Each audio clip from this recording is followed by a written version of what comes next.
네, 지금 55페이지까지 봤습니다. 56페이지 피시고요. 이제 물가와 화폐 가치에 대해서 한번 설명을 드려볼게요. 여러분, 칠판 보세요. 물가는 물건의 가격의 줄임말인가요? 물건의 가격의 줄임말이에요. 그럼 물건의 가격이 올라가면 똑같은 돈을 가지고 살 수 있는 물건의 양이 늘어나나요? 줄어드나요?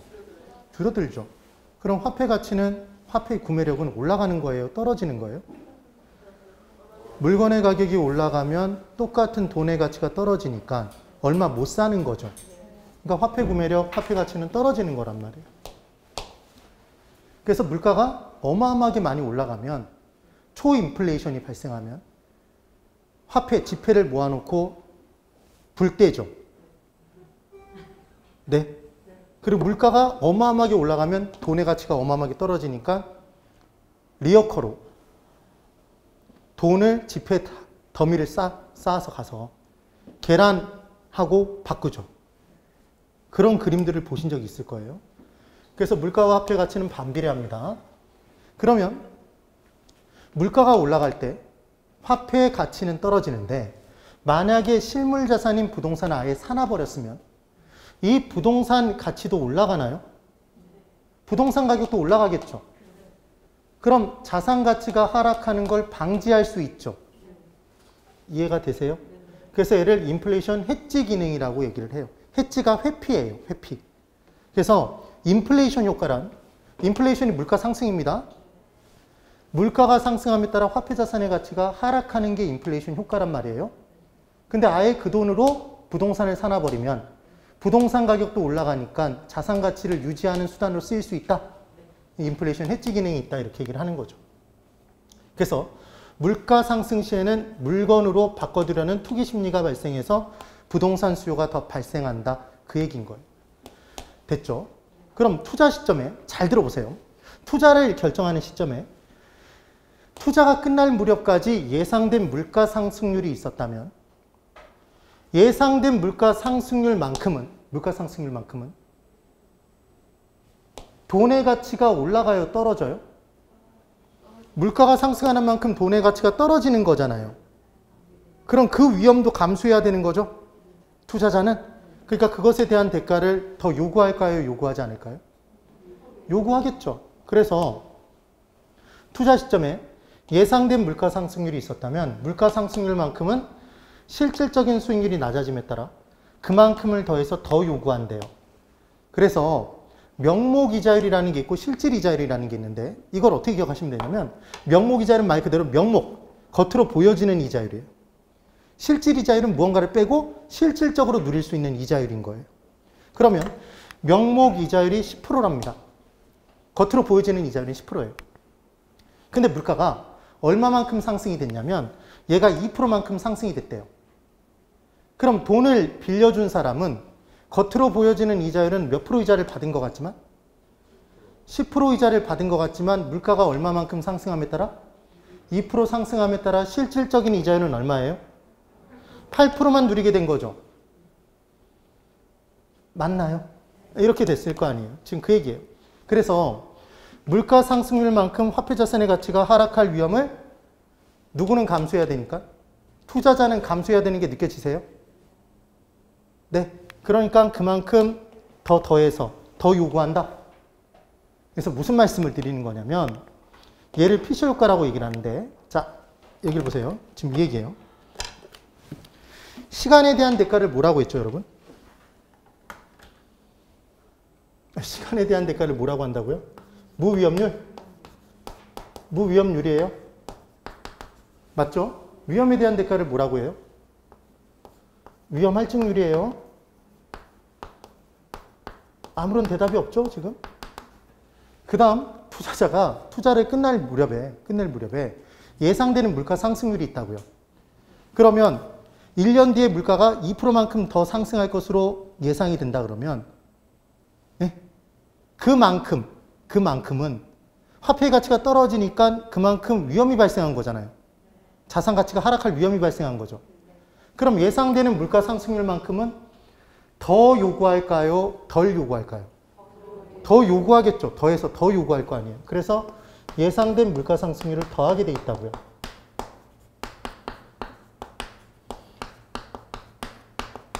네. 우리는 지금 뭘 계산하고 있죠? 투자자가 최소한도로 요구하는 수익률. 무슨 수익률을 계산하고 있다? 요구 수익률. 그래서 투자자가 최소한도로 요구하는 수익률을 계산할 때 시간에 대한 대가와 위험에 대한 대가를 더해서 요구한다. 그런데 예상된 물가 상승률이 있어서 투자가 끝날 무렵에 물가 상승에 따른 화폐 자산 가치의 하락 위험까지 감수해야 된다면 가치 하락 위험까지 감수해야 된다면 이것에 대한 대가를 더 요구한다. 더해서 더 요구한 거죠. 그래서 이렇게 더해서 요구하는 걸 얘를 뭐라고 하냐면 피셔 효과라고 한대요. 그럼 기억하는 방법은 담배 가격이 올라가면 얘도 물건의 가격이죠. 담배를 피로 같이 옥상에 올라가자 그러면 당신이나 피셔 그러면 되잖아요. 그냥 하는 거예요. 이름이 문제로 나오진 않아요. 그래서 얘는 예상된 물가 상승률을 더하는 거예요. 시절이 정말 아름다웠던 시절에는 이런 문제가 나왔어요. 무위험률 4%, 위험할증률 6%, 예상된 물가 상승률 5%라면 요구 수익률은 15% 이런 문제가 나온 적이 있었다고요. 이런 문제는 이제 더 이상 나오지 않아요. 그럼 이 부분에서 뭐가 나올 수 있냐면 이게 예상된 물가 상승률이죠. 시험 문제 뭐라고 줄 수 있냐면 실현된 물가 상승률이라고 줘요. 그럼 실현된 건 이미 실현된 건가요? 그럼 내가 지금 쥐고 있는 돈 자체, 현재 돈의 가치가 떨어진 거잖아요. 이 투자를 함에 따라 내가 감수하는 위험이 아닌 거죠. 그러니까 실현된 건 따져요, 따지지 않아요? 실현된 물가 상승률은 반영하지 않아요. 그럼 예상치 않은 물가 상승률은 더해서 더 요구할 수 있을까요? 아니, 지금 국어를 잘해야 돼. 지금 뭐라고 얘기했어요? 예상치 않은 물가 상승률이죠. 예상치 못한. 그럼 투자 결정의 시점에 예상치 못한 걸 어떻게 투자 결정의 시점에 더해요? 맞죠? 그러니까 당연히 뭐만? 예상된 물가 상승률만 더해서 더 요구한다고요. 투자자는. 이해를 하셨어요? 그 개념인 거예요. 이해를 해주면 돼. 그러면 이제 기대 수익률과 요구 수익률의 정확한 개념을 한번 보죠. 투자한 A가 있습니다. 잘 보세요. 투자한 A가 있어요. 이때 투자한 A의 투자 내용을 봤더니 투자 내용이 이렇게 주어져 있는 거예요. 투자액은 1억이랍니다. 투자액이 1억이에요. 1억이 있어야 이 건물을 산다는 얘기죠.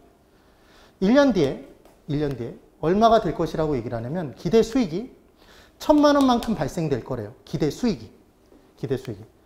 그러면 이제 공식으로 들어가 보면 잘 보세요. 투자액에 뭘 곱하면 이게 우리가 오늘 처음 했던 내용이죠. 투자액에 뭘 곱하면 투자 수익률을 곱하면 뭐가 나온다? 투자 수익이 나왔었죠. 맞아요, 여러분? 네. 그러면 지금 투자액 1억에 투자 수익이 얼마니까? 1,000만 원이니까 우린 투자 수익률 계산할 수 있나요? 그럼 투자 수익률 얼마? 10%? 10%? 말하지 않아도 알 수 있죠? 이렇게 계산한 거예요. 맞나요? 그러면 기대 수익은 해당 투자에서 기대되는 수익은 해당 투자의 수익인가요? 투자 수익이잖아요. 말 표현이. 그럼 얘가 곧 이 투자한 내부에 존재하는 수익인가요? 내부에 존재하는 수익이죠. 따라해 보세요. 해당 투자한 내부에 존재하는 수익. 그게 내부 수익. 그게 바로 기대되는 수익이죠. 그러면 얘가 바로 예상 수익인가요? 그러니까 얘의 또 다른 표현들이 이와 같이 쓸 수 있다는 거죠. 그럼 결국은 중요한 부분은 수익률을, 해당 투자의 수익률을 투자 수익률이라고 얘기할 수 있고요. 그럼 얘는 기대 수익률이라고 얘기할 수 있겠네요. 해당 투자에서 기대되는 수익률. 그럼 얘는 해당 투자에서 예상되는 수익률이라고 얘기할 수 있네요. 그럼 얘는 해당 투자 내부에 존재하는 수익률이라고 얘기할 수 있죠. 뭐가 제일 생소해요? 내부 수익률이 제일 생소하죠. 얘가 제일 많이 쓰인단 말이에요. 나중에 내부 수익률법이라는 게 있어. 투자 분석 기법에. 이해되셨죠? 그러니까 내부 수익률의 정체는 뭐예요? 무슨 수익률이다 실은? 기대 수익률이죠. 그럼 칠판을 잘 보고 대답해 보세요. 여기 잘 보고 대답하세요. 지금 투자자가 나왔어요? 안 나왔어요? 투자자가 있어 없어 지금? 투자자가 있어요? 어디 있어 지금? 투자자가 지금 어디 있는데? 없잖아요 지금. 투자자 없잖아 지금. 뭐만 주어진 거예요? 투자안만 주어져 있는 거죠. 그래서 이 투자안의 내용만 주어져 있어요. 뭐만 줬죠? 투자이익이 얼마, 기대수익이 얼마인 투자안이다 이렇게 준 거잖아요. 그럼 지금 투자자가 없는 상태에서도 우리는 이 투자의 기대수익률이 얼마다라는 거 계산할 수 있어요? 내부 수익률은 투자자가 나오지 않아도 계산할 수 있는 거예요? 맞아요? 투자자가 없는 상태에서 나온 거죠 지금? 그럼 질문. 투자자가 갑이 되든 을이 되든 병이 되든 이 건물을 사기 위해서는 다 1억 지불해야 돼요? 1억 지불해야 되죠? 그럼 누가 사든지 기대수익은 1,000만 원이죠? 투자자별로 달라져요? 달라지지 않아요? 해당 투자에서 기대되는 수익률은 투자자별로 달라지지 않죠 지금? 맞아요? 그럼 이 기대수익 1,000만 원이 똑같이 실현되지 않을 확률, 위험이 크든 작든 없든 기대수익은 1,000만 원인가요? 맞죠? 그러니까 위험의 크기에 따라 기대수익률은 달라지지 않아? 달라지지 않죠. 네.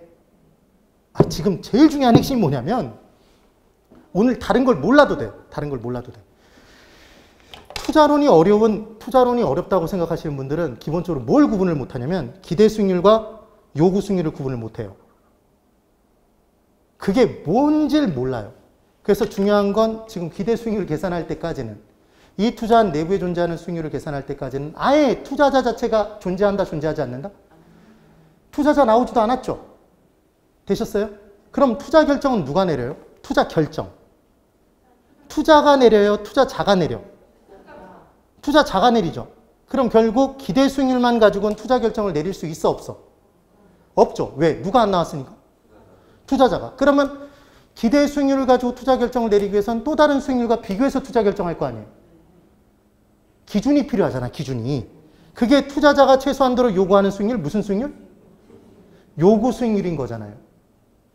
됐나요? 그래서 이제 내용을 보면, 자, 이 투자한, 이 파트를 잘해야 돼, 이 파트를. 잠깐만, 기지개 쫙 펴고. 자, 운동 좀 하고 빨리. 머리 상태를 온전하게 잘 돌아갈 수 있게, 뺑뺑 돌아갈 수 있게 만들어 놔야 돼. 제가 분명히 말씀을 드렸습니다. 하나의 내용을 공부할 때 정확하게만 공부하면 이 공부량이 생각보다 많지 않다고. 근데 이걸 어렴풋이 알고 그냥 쓱쓱쓱 계속 지나가면 계속 양만 누적돼요. 그리고 나중에 보면 돌이켜 생각해보면 해야 될 공부량이 너무 많은 거야. 하나도 해결은 안 됐는데. 그럼 그때는 헉소리가 절로 나게 돼 있어요. 정말로. 그걸 방지하기 위해서는 하나를 공부해도 정확하게 공부를 해줘야 되는 거예요. 됐죠? 여기 보세요. 지금 투자한 A의 투자 내용이 이렇게 주어져 있습니다. 아까와 똑같죠, 여러분? 아까 똑같아요. 그러면 지금 이 예상 수익, 기대 수익이 똑같이 실현되지 않을 확률이 존재할까요? 존재하죠. 그게 위험이잖아. 맞아요? 그러면 이제 이 기대 수익 1,000만 원이 똑같이 실현되지 않을 확률이 위험이란 말이에요. 그럼 투자자는 이 투자한 A의 투자라면 기대 수익 지금 얼마가 이 해당 투자 기대 수익 1,000만 원이 똑같이 실현되지 않을 확률 뭘 견뎌야 된다? 위험을 견뎌야 되죠. 맞아요? 이 위험을 누가 견뎌요? 투자자가 견뎌야 되잖아요. 맞죠? 그럼 투자자는 이제 1년이란 시간도 견뎌야 되나요? 지금 현재 투자라면 1년 뒤에 돈이 들어온다고 그랬잖아, 지금. 그럼 지금 1년이란 시간도 견뎌야 돼요? 그럼 투자자가 갑이라면 이때 갑은 시간에 대한 대가를 요구할까요? 맞죠? 그 시간에 대한 대가를 뭐라고 한다고요? 위험이 없는 상태의 수익률, 무위험률이라고 얘기해요. 그럼 이 무위험률은 이 투자한 자체에서 뽑아내요? 이 투자한 자체에서 찾아낼 수 있어요? 없다고 그랬죠. 그러니까 우리는 투자자가 돼서 만약에 무위험률을 구할 때는 그 시점에서의, 투자 시점에서의 뭘 찾으면 돼요? 정기금의 이자율이나 국공채 이자율이 얼마인지를 대입시켜주면 되는 거죠. 맞잖아요. 그래서 이때 무위험률을 3%로 찾아냈어요. 그럼 이 3%는 갑이 주관적으로 결정한 거예요? 객관적으로 찾아낸 거예요? 객관적으로 찾아낸 거예요? 그럼 갑이 아니라 을이 찾아냈어도 3%겠네요? 시간에 대한 대가는? 그러면 이제 갑은 위험을 감수했죠? 그러니까 위험에 대한 대가인 뭘 요구하겠어요? 위험 할증률을 요구할 거 아니에요? 맞나요? 그럼 이 위험 할증률은 갑의 위험에 대한 태도에 따라 달라져요? 갑이 주관적으로 난 위험에 대한 대가를 얼마 요구할 거야? 자기가 결정하는 거잖아. 갑이. 네. 그래서 얼마를 요구했냐면 5%를 요구했어요. 그러면 지금 갑은 투자한 A의 내용, 투자액 1억에 기대 수익이 1,000만 원인 1년 뒤 기대 수익이 1,000만 원인 이 투자를 할까 말까를 결정하기 위해 최소한도로 요구하는 수익률을 결정해 봤는데 자신이 견뎌야 되는 시간에 대한 대가 3%를 정기금의 이자율 등에서 찾아냈고 해당 투자의 위험이 미래 수익이 기대 수익이 똑같이 실현되지 않을 확률 위험을 측정해서 위험에 대한 대가 위험 할증률을 얼마를 요구해서 5%를 요구해서 최소한도로 요구하는 수익률이 얼마가 된 거다 이제? 8%가 된 거죠. 8%야 8%. 그럼 갑은 최소한도로 요구하는 게 얼마인데 이 투자에서? 8%인데 이 투자의 기대 수익률이 얼마였죠? 이 투자에서 기대되는 수익률 아까 봤잖아. 10%였잖아요. 그러면 갑은 투자를 해야 하네요? 하죠. 왜 해? 기대되는 게 더 크잖아. 자신이 요구하는 것보다 크잖아요. 그럼 투자자는 당연히 투자하겠지. 만족스러우니까 만족스럽지 않으니까? 만족스러우니까. 우리가 부부 사이에 만족이 안 되는 이유가 뭐예요? 남편한테 요구하는 게 큰데 기대되는 게 작잖아. 내가 요구하는 것보다 기대되는 게 적으면 만족스럽지 못한 거죠. 무슨 말인지 이해를 해요? 괜한 얘기를 했나 봐요. 그래서 이렇게 정리가 됐겠죠. 그럼 이제 투자자가 을이야, 을.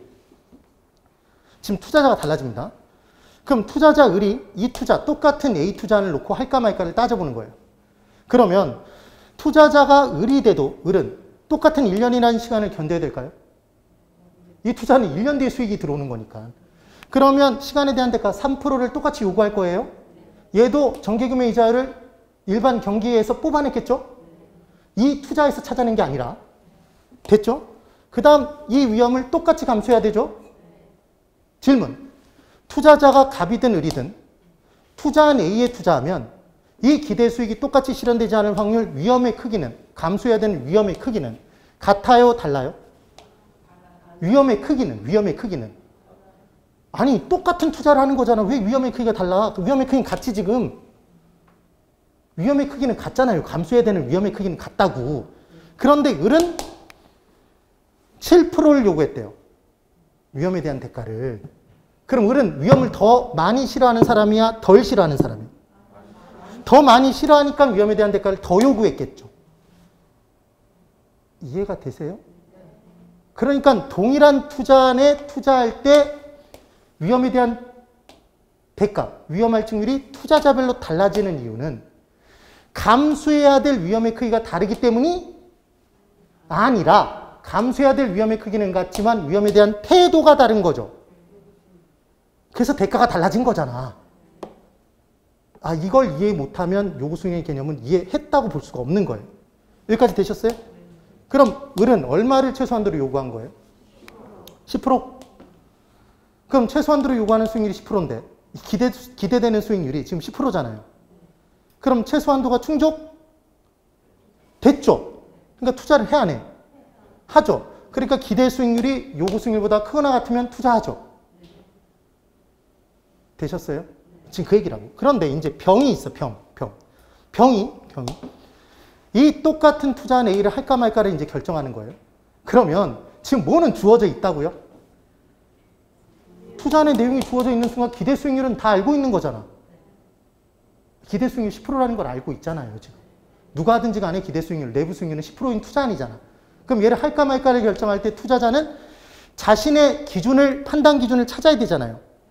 그게 바로 무슨 수익률? 요구 수익률. 그럼 지금 병이 투자하더라도 1년이라는 시간을 견뎌야 되죠? 시간에 대한 대가를 3% 찾아냈겠죠? 네. 그럼 병이 투자해도 감수해야 될 위험의 크기는 똑같죠? 갑과 을과 똑같잖아. 근데 병은 위험을 더 싫어해. 대가를 더 많이 요구해요? 더 많이 요구했다고 지금. 그럼 12%를 요구하는 순간 위험에 대한 대가를 전체 합쳐서 최소한도로 요구하는 수익률은 얼마다? 병은 똑같은 투자 A에서 최소한도로 요구하는 게 15% 수익률이잖아요.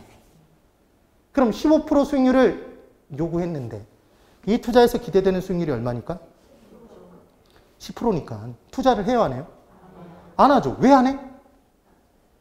자신이 최소한도로 요구하는 것보다 더 작잖아요. 자신이 최소한도로 요구하는 것도 충족되지 않은 투자를 왜 해? 기대되는 게 작은데. 지금 그 얘기인 거예요. 이해를 하셨어요? 그럼 결국은 칠판 잘 보세요. 칠판 잘 봐야 돼. 지금 투자자별로 투자자의 위험에 대한 태도에 따라 뭐가 달라져요? 위험 할증률이 달라져서 결국은 뭐가 달라지는 거죠? 요구 수익률이 달라졌던 거죠. 그래서 요구 수익률은 해당 투자에서 누가 요구하는 수익률이다? 투자자가 최대한도로 최소한도로? 최소한도로 요만큼은 주어져야지 이 투자를 하겠다는 거죠. 이거 최대한도로 요구하는 수익률이 아니란 말이에요. 최소한도로 요구하는 수익률이죠. 그래서 얘를 우리는 줄여서 뭐라고 한다? 무슨 수익률? 요구 수익률. 그러니까 이렇게 생각하면 얼마나 쉬운 얘기예요? 이거 보실래요? 지금 투자 결정을 내릴 때 무슨 수익률과 무슨 수익률을 비교한다? 기대 수익률과 요구 수익률을 비교하죠. 그럼 질문, 여기 잘 보고 대답하세요. 투자만 주어져 있으면, 투자의 것, 기대 수익만 주어져 있으면 구할 수 있는 건? 기대 수익률. 네?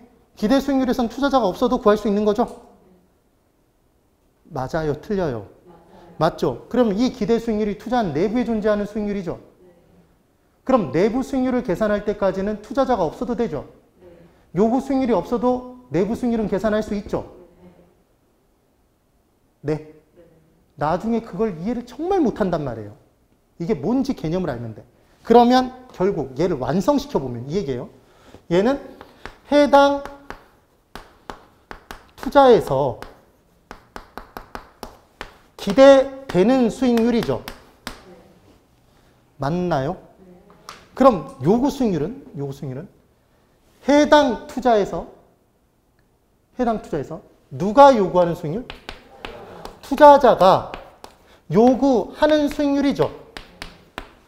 그럼 투자자는 해당 투자에서 기대되는 수익률이 해당 투자에서 투자자가 최소한도로 요구하는 수익률보다 크거나 같으면 투자하고 작으면 투자 안 할 거 아니에요. 네. 그럼 요구 수익률은 투자자는 투자한 내부에 있어요? 외부에 있어? 아니, 얘 건물 투자가 있으면 투자자는 건물 밖에 있어? 안에 있어? 밖에 있죠. 그러니까 이 요구 수익률은 외부 수익률이야? 내부 수익률이야? 외부 수익률이라고도 하는 거죠. 됐나요? 그럼 얘를 선택하면 얘를 선택을 못 하잖아. 그래서 얘를 기회비용이라는 표현을 쓰기도 해요. 여러 개 기회들 중 하나의 기회를 선택함에 따라 포기하게 된 것. 그게 뭐냐면 간단하게 1억이 있는데 그 1억을 가지고 건물을 사면 정기금 투자 못하죠. 그럼 적어도 건물 투자에서 나오는 수익은 뭐보다는 크게 나와야 돼? 정기금의 이자율보다는 높게 발생해야 되죠. 포기한 것 이상은 나와야 되잖아. 그래서 우리는 순수한 시간에 대한 대가인 뭘 깔아놓고 출발하는 거다? 무위험률을 깔아놓고 위험을 더 감수한 만큼 더 요구하는 거다? 그게 요구 수익률인 거죠. 네. 그럼 질문, 여기 그대로 보고 대답합니다. 이걸 다 기포로 연습할 거예요. 투자자별로 요구 수익률이 달라진 이유는 투자자별로 감수해야 될 위험의 크기가 다르기 때문이다. X죠? X. 감수해야 될 위험의 크기는 같다고. 뭐가 달라서? 위험에 대한 태도가 달라서 위험에 대한 대가를 다르게 요구한 거죠. 그래서 위험을 싫어하는 사람일수록 더 많이 요구하는 거죠. 보수적인 투자자일수록 대가를 더 많이 요구하니까. 똑같은 투자가 만족스럽지 않아? 만족스럽지 않죠. 그러니까 맨날 보고만 다니지. 하지 않고 투자를. 위험을 싫어하는 사람일수록. 그럼 위험을 덜 싫어하는 사람일수록 여기저기 지르고 다니죠. 왜? 뭐가 낮으니까? 요구 수익률이 낮으니까. 왜 낮으니까? 위험을 덜 싫어하는 만큼 위험에 대한 대가를 덜 요구하니까. 그래서 최소한도로 요구하는 수익이 더 낮잖아요. 네. 그러니까 얘도 만족스럽고 쟤도 만족스럽고 만족스러울 가능성이 높은 거지. 예. 지금 그 얘기인 거. 이게 기대 수익률과 요구 수익률의 개념입니다. 됐나 보네요. 확실히 이해가 됐어요? 개념을 잡아야 돼. 그러면 기대 수익률과 요구 수익률 정리를 해볼게요. 기대 수익률은 수익률이라고도 하죠. 투자 수익률이라고도 합니다. 예상 수익률이라고도 해요. 내부에 존재하는 수익률, 내부 수익률이라는 표현을 쓰기도 합니다. 그때 기억, 해당 투자에서 기대되는 예상되는 수익률이에요. 투자자에 따라 달라지나요? 달라지지 않나요? 아까 기대 수익률 얘기할 때 아예 투자자가 나오지도 않았죠. 그리고 투자자가 누가 됐든 투자액은 1억이 필요한 투자였고 기대 수익은 똑같이 1,000만 원이었잖아. 맞아요? 그래서 기대되는 건 투자자에 따라 달라지는 게 아니에요. 어디에서 기대되는 거니까?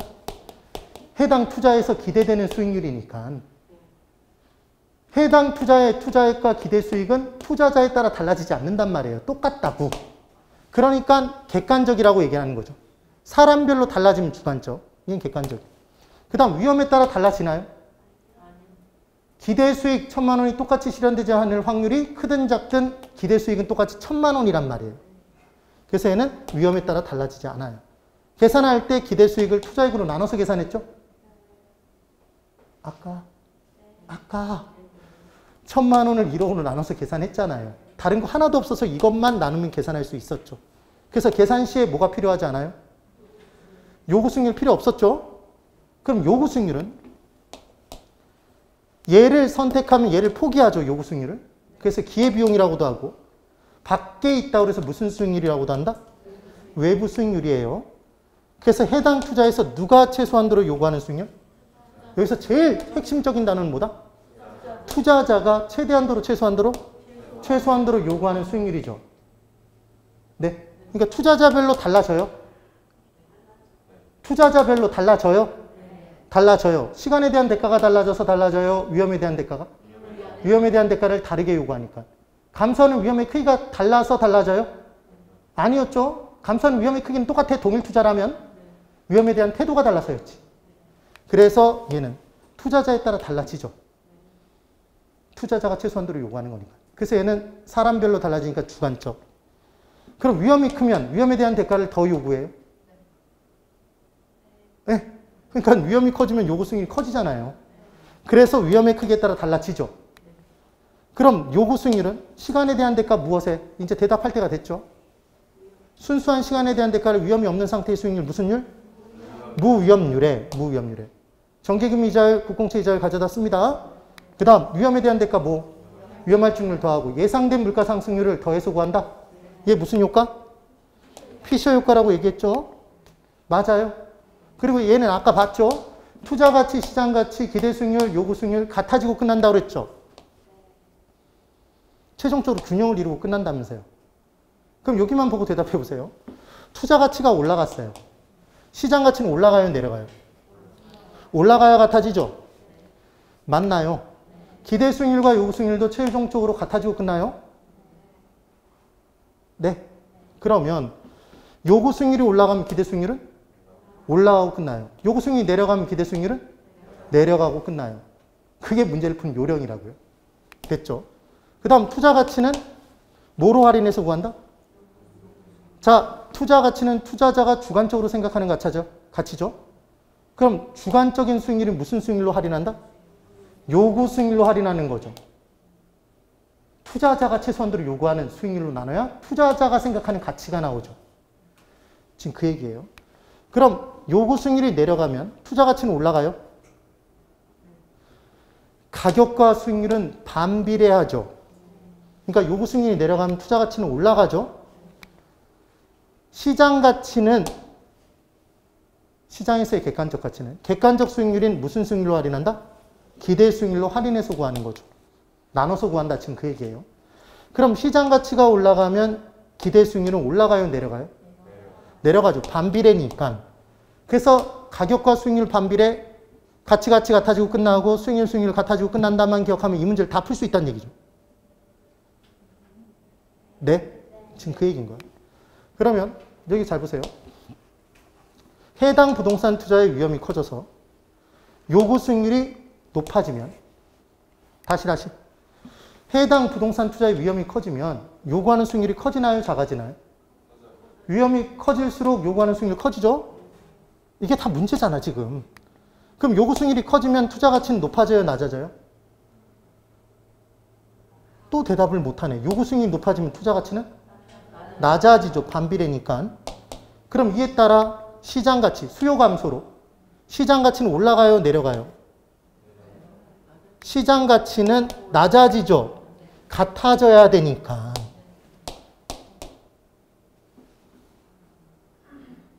아니 지금 투자 가치가 낮아지면 사요 안 사요? 안 사니까 수요가 줄었죠. 그럼 시장에서 가격이 떨어진다고 지금. 그럼 시장 가치가 낮아지면 기대 수익률은 올라가요? 내려가요? 시장 가치가 낮아지면 기대 수익률은 올라가죠. 예? 그럼 기대 수익률이 높아질 줄 알았어요?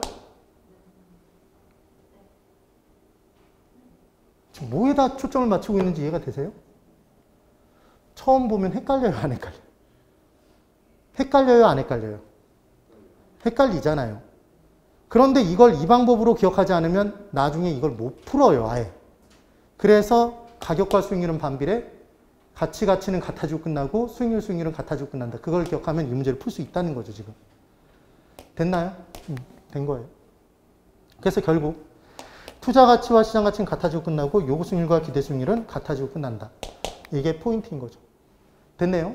그 다음 평균과 분산의 원리라는 것을 공부를 한번 해볼 거예요. 이게 무슨 대단한 내용이 아니에요. 저를 보세요. 이제부터 뭘 할 거냐면 저를 봅니다. 투자 결정을 내릴 때는 위험과 수익을 가지고 따져요? 아니면 수익만 가지고 판단해요? 위험과 수익 두 가지를 가지고 판단한다고 그랬죠? 투자 결정을 내릴 때. 그러면 동일한 수익이라면 위험이 큰 걸 선택해요? 위험이 작은 걸 선택해? 위험이 작은 걸 선택하죠? 우리 위험 회피형 투자자를 전제로 공부하니까. 맞나요? 그러면 동일 위험이라면 수익이 큰 걸 선택해요? 수익이 작은 것? 수익이 큰 게 누가 봐도 수익이 작은 것보다 좋죠? 그럼 한 놈이 한 놈을 지배하잖아. 예? 그럼 누가 봐도 어떤 하나가 다른 하나보다 좋다면 그 좋은 것 하나가 다른 하나를 지배하는 거죠. 그럼 우리는 지배하는 걸 선택해? 지배당하는 걸 선택해? 지배하는 좋은 걸 선택하겠죠. 이게 지배 원리라고요. 무슨 원리? 지배 원리. 그럼 지배 원리로 투자 결정을 내린다는 얘기는 두 가지를 알아야 되네요. 뭐를? 그 투자 안의 수익과 위험을 객관적으로 수치화시킬 수 있어야 비교가 가능하다는 얘기죠. 이해가 되셨어요? 그러면 잠깐만 이쪽을 보고 수치를 보고 갈게요. 이렇게 그냥 수치를 한번 대입시켜 볼게요. 판단해 보세요. 수익과 위험이 있어요. 그러니까 지금의 이 내용을 정리하기 위해서는 각각의 투자안이 수익과 위험으로 판단이 돼야 됩니다. 그때 A 투자와 B 투자가 있어요. A와 B가 있어. 그때 수익이 얘는 150으로 동일하대요. 얘는 위험이 5고 얘는 위험이 11이에요. 자, 그러면 A 한다. 자, 손 한 번 다 거국적으로 들어보세요. 빨리 손 다 들어보시고 손 내리고. A와 B는 지금 뭐가 동일해요? 수익이 동일하죠. 그때 얘는 위험이 작고 위험이 커요. 자, A 하겠다. B 한다. 잠깐만 시차가 있는데. 자, A 한다. B 한다. B에 손 들면 안 돼요, 지금. 지금 동일 수익일 때는 위험이 작은 게 누가 봐도 위험이 큰 것보다 좋잖아요.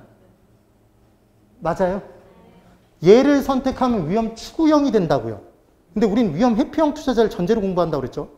그래서 동일 수익이라면 위험이 작은 게 위험이 큰 놈보다 누가 봐도 좋아요.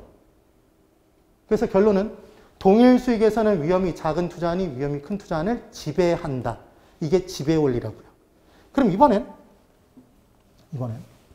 얘가 위험이 5로 동일해요. 수익이 150이고 100이래요. 그럼 A와 B는 뭐가 동일하죠, 지금? 위험이 동일해요. 그럼 수익이 둘이 달라요? 그럼 A 하겠다. B 한다. B 하죠. 왜 B예요? 아니, 그냥 그렇게 대답하면 안 돼. 동일한 위험에서는 수익이 큰 게 수익이 작은 것보다 좋다? 그러니까 우리는 수익이 큰 걸 선택하는 거죠. 얘가 지배하니까. 동일 위험에서 수익이 큰 게 수익이 더 작은 애를 지배하니까. 지배하는 걸 선택하는 거예요. 되셨어요? 그럼 왠지 지배 원리는 수익이 동일하거나 위험이 동일할 때만 적용할 수 있을 것 같잖아요. 그런 느낌이 들잖아요. 그런데 이제 이걸 선택할 수 있는지 보세요. 얘가 수익은 150이에요. 위험이 5야. 얘는 수익이 100이야. 위험이 10이래요. 그러면 A 한다. B 한다. 선택 못 한다. A 하죠. 왜 A예요? 지금 둘을 비교해보면 A가 수익이 더 크죠, B보다. 네? 위험은 더 작죠. 그럼 우리는 수익이 크고 위험이 작은 애가 있고 수익은 더 작으면서 위험이 더 큰 애가 있으면 둘 중 뭘 할까를 고민한다, 하나를 한다? 하나를 하죠. 뭘 선택해? 수익이 크고 위험도 더 작은 애를 선택한단 말이에요. 이게 무슨 원리? 지배 원리란 말이에요. 그러면 이렇게 지배 원리로 투자 결정이 가능한데 이번에는 150이고 10이에요. 얘가 100이고 5야. 네. 그러면 A 하겠다. B 하겠다. 지배 원리로. 선택할 수 없다. 선택할 수 없죠. 무슨 말이냐면 자, 절 보세요. 어떤 한 투자가 어떤 다른 투자를 확실히 지배한다면 지배당하는 건 현실에 존재할 수 있을까요? 그 투자는 현실에 존재할까요? 존재하지 않아요. 아무도 안 하니까 걔를. 네. 그런데 주식 투자와 예금 투자 중에 주식 투자하실 분 손 들어보세요. 난 예금 투자하겠다. 난 돈이 없다. 그래서 이제 선택을 해야 되는데 주식 투자라는 사람도 있고 예금 투자라는 사람도 있잖아요. 그럼 한 놈이 한 놈을 지배하지 못한다는 얘기예요? 왜 그런가 봤더니 주식 투자는 수익이 크죠. 근데 그 수익이 똑같이 실현되지 않을 확률도 크죠. 위험도 크잖아요. 수익이 큰 반면에 위험도 커요. 근데 예금 투자는 수익이 작죠. 근데 그 수익이 똑같이 실현되지 않을 확률, 위험도 작죠. 네? 그래서 위험이 크면 수익도 크고 위험이 작으면 수익도 작은 걸 위험과 수익의 비례관계 또는 수익이 커졌다고 마냥 좋아할 이유가 없는 게 그 수익이 똑같이 실현되지 않을 확률, 위험이 커져서. 그래서 위험과 수익은 서로를 까부시는 관계에 있다고 그래요. 서로 상자에 파괴할 쇠자. 그래서 얘를 위험과 수익의 상쇄 관계라는 표현을 쓰기도 해요. 됐나요? 그러면 얘는 위험과 수익의 비례관계인가요? 지금 이 두 개의 투자안이 위험과 수익의 비례관계인 게 느껴지세요? A가 수익도 크고 위험도 크고 B는 A보다 수익도 작고 위험도 작고 그러니까 한 놈이 한 놈을 지배하지 못하잖아요. 그러니까 이때는 지배 원리로 선택할 수가 없겠네요. 그러니까 지배 원리의 단점은 모두 크고 모두 크면 수익도 크고 위험도 크고 수익도 작고 위험도 작은 애 사이에서는 결정 내릴 수 없다. 사용할 수 없다는 단점이 있는 거죠. 이해가 되셨어요, 지금? 지금 그 얘기인 거예요. 그 얘기. 됐죠? 그러면 지금의 이 내용을 정리해서 들어가 보면 여기 잘 보세요. 제가 얘를 뭐라고 얘기했죠? 수익 위험을 가지고 투자 결정 내리는 내용을 봐놓고 평균 분산의 원리 적용이라고 그랬죠. 그러니까 평균과 분산의 원리가 지배 원리라는 거죠. 지금 그러면 아까 우리 부동산 투자의 수익은 각 상황별 기대 수익을 모내서 구했죠? 모내서 구했어요. 가중평균에서 구했잖아요. 그러니까 평균이 수익을 나타내고 있죠, 지금. 네? 그 평균에서 벗어나서 존재할 확률이 분산이었죠. 분산이 위험의 크기를 나타내고 있잖아요. 그러니까 결국 평균과 분산의 원리란 수익과 위험을 가지고 투자 결정 내린 내용이죠. 지금 이 내용. 네? 맞나요? 그러면 이제 수익이 평균인지 수익이 분산인지 위험이 평균인지 분산인지 헷갈린단 말이에요. 걔를 기억하는 방법. 수익은 평균 내고 위험 분산시키나요? 한 번만 해보면 될 거잖아. 그 내용으로 기억을 해주면 돼요. 그럼 이제 평균과 분산의 원리를 적용해 볼게요. A, B, C, D, E 여기서 요령은 각각 수익이 동일하거나 위험이 동일한 애들을 찾으면 돼요. 그럼 이제 A와 B를 비교해 보면 A와 B는 뭐가 동일하죠? 네? 위험이 동일하죠. A와 B는 동일 위험 3, 3이에요. 그럼 수익이 뭐가 더 커요? B가 더 크죠. B 수익이 더 크니까 뭐가 지배한다? B가 지배하니까 우리는 B를 선택하겠네요. 지배 원리로. 맞아요. 그럼 이번에는 C와 D를 비교해 볼게요. C와 D는 뭐가 동일해요? 수익이 지금 8로 동일하죠. 그럼 동일한 수익에서는 위험이 작은 게 큰 게? 위험이 작은 애가 C가 위험이 더 작으니까 C가 지배하겠죠? 뭘 지워요 이제? D는 지워버리겠죠? 무슨 원리로? 지배 원리. 무슨 원리로? 평균과 분산의 원리의 또 다른 이름이 지배 원리라고요. 지배 원리. 됐나요? 지금 지배하는 걸 선택하고 있잖아요, 지금. 그럼 이번엔 B와 C는 비교를 할 때 B와 C를 비교해 보면 같은 게 있나요? 같은 거 없죠? 그럼 C가 수익도 더 크고 위험도 더 큰가요? B보다는. 그러니까 C가 B를 지배하지 못하죠. B도 C를 지배하지 못하죠. 그러니까 얘는 선택할 수 없는 거잖아. 판단 되셨어요? C와 E를 비교해 보면 C와 E 둘 중에 E가 수익도 더 크고 위험도 더 크죠? C보다. 그러니까 한 놈이 한 놈을 지배하지 못하네요? 선택할 수 없잖아요. 그럼 B와 E를 비교해도 E가 수익과 위험이 더 크죠? B와 E를 비교해 보면. 그러니까 얘도 지워지지 않죠? 선택할 수 없단 말이에요. 되셨어요? 그러면 지금 우리는 지배 원리, 평균과 분산의 원리로 투자 결정을 내리고 싶은데 결정을 못 내리는 경우의 수들이 있다는 거잖아요. 그럼 이대로 내버려 두면서 네가 알아서 결정해 그러면 있어 보이나요? 없어 보여? 없어 보이죠. 그러니까 무슨 방법이 또 다른 방법이 있어야 되겠죠. 그래서 나오는 게 포트폴리오 이론과 변이계수라는 개념이 나온다고요. 그래서 변이계수란 칠판 이쪽 잘 보세요. 계수인가요? 아니 지금 계수죠. 계수. 비율, 비례, 지수, 계수가 나오면 걔는 다 분수식이라고 그랬죠. 기억나세요? 그럼 얘는 짝대기 짝 그을 거 아니에요. 분수라고. 그럼 이때 우리가 알고 싶은 건 변한다 이상하게 그것과 관계 있는 수인 거죠. 잠깐만. 여기 잠깐만 보세요.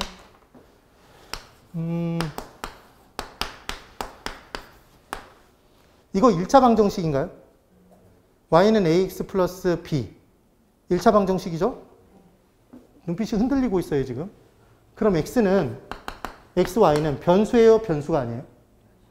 얘 변수라고 공부했죠, 우리? 그럼 x가 독립적으로 변함에 따라 y 숫자가 종속적으로 따라서 변하나요? 얘를 종속 변수라고 했죠. 네.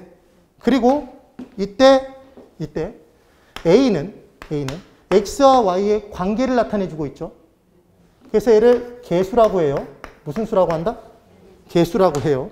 그리고 이때 b는 x가 2가 되든 3이 되든 100이 되든 얼마가 되든 얘가 플러스 200이면 얘는 플러스 200은 항상 같죠. 그래서 얘를 항상 같은 수 상수라고 하죠. 그래서 제가 이제 질문해 보면 맞춰보세요. 변수인지 계수인지 상수인지 대답해 보세요.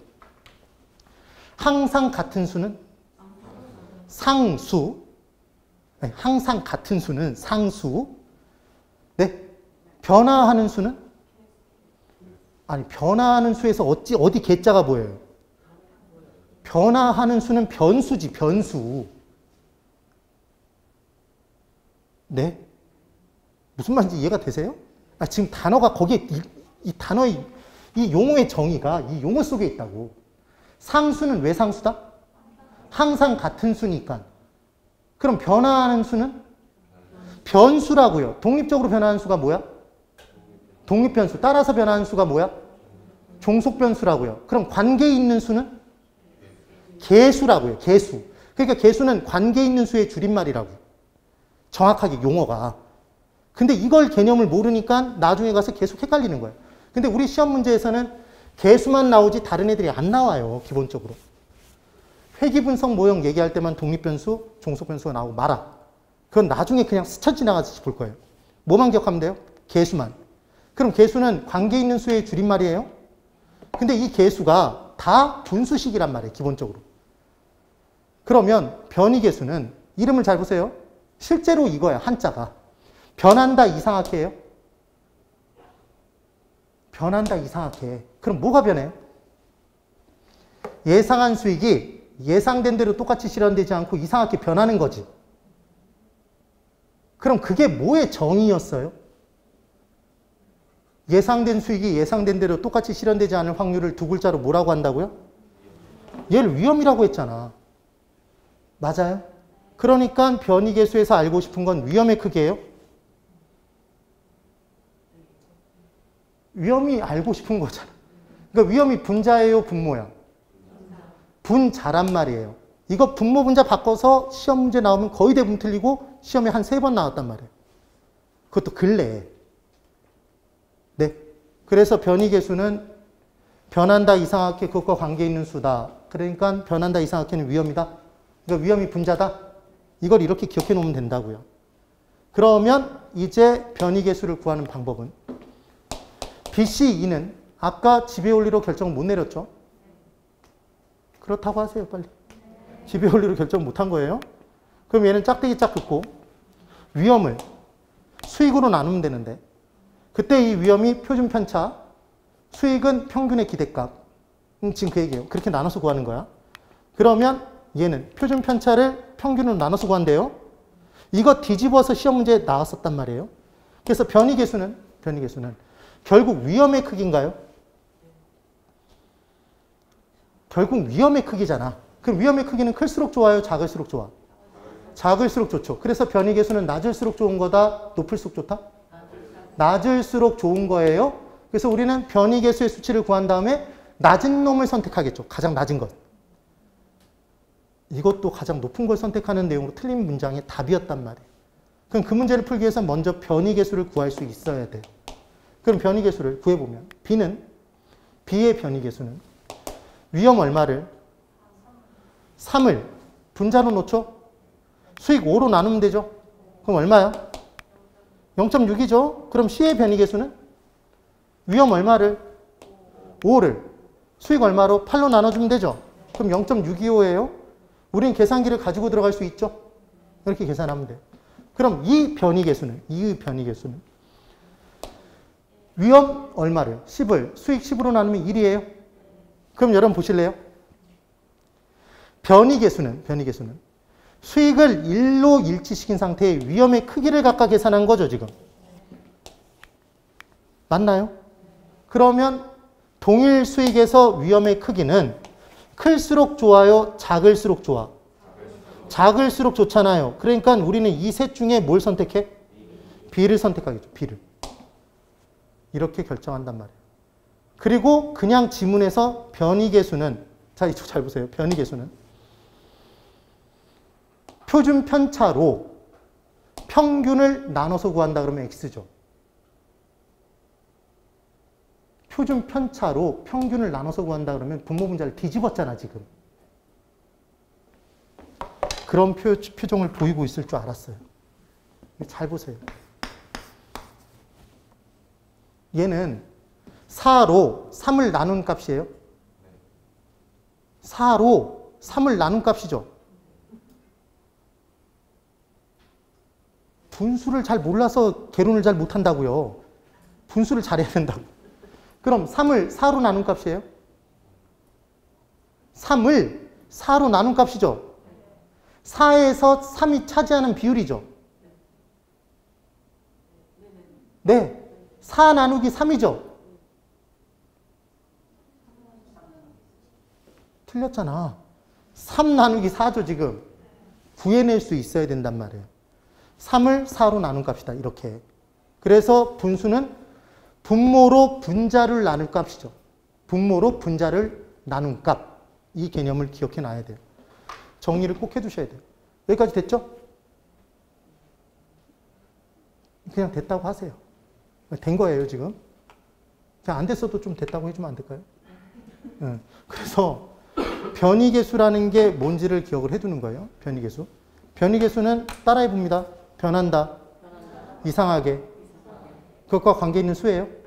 지금 그 얘기죠. 그럼 변한다 이상하게. 이상하게 변하는 게 뭐가 이상한 거예요? 수익을 예상했는데 그게 이상하게 변하는 게 위험이잖아요. 위험. 예? 그러니까 위험이 주인공이라는 게 느껴지세요? 그걸 먼저 기억해야 된다고. 그러니까 주인공이 어디로 들어간다? 우리는 항상 분자. 그럼 나머지 하나 뭐로 나누면 된다? 수익으로. 위험이 뭐로 표시되어 있다고요? 표준 편차로? 그래서 표준 편차를 뭐로 나누면 된다? 수익. 평균의 기대값으로 나눠주면 된다. 지금 그 얘기인 거죠. 여기까지 됐어요. 됐으면 고개 끄덕끄덕 해보세요. 된 거죠? 네, 된 거예요. 그래서 그 부분까지 받고 5분만 쉽니다. 한 20분만 더 할 거예요. 5분만 쉬세요. 5분만.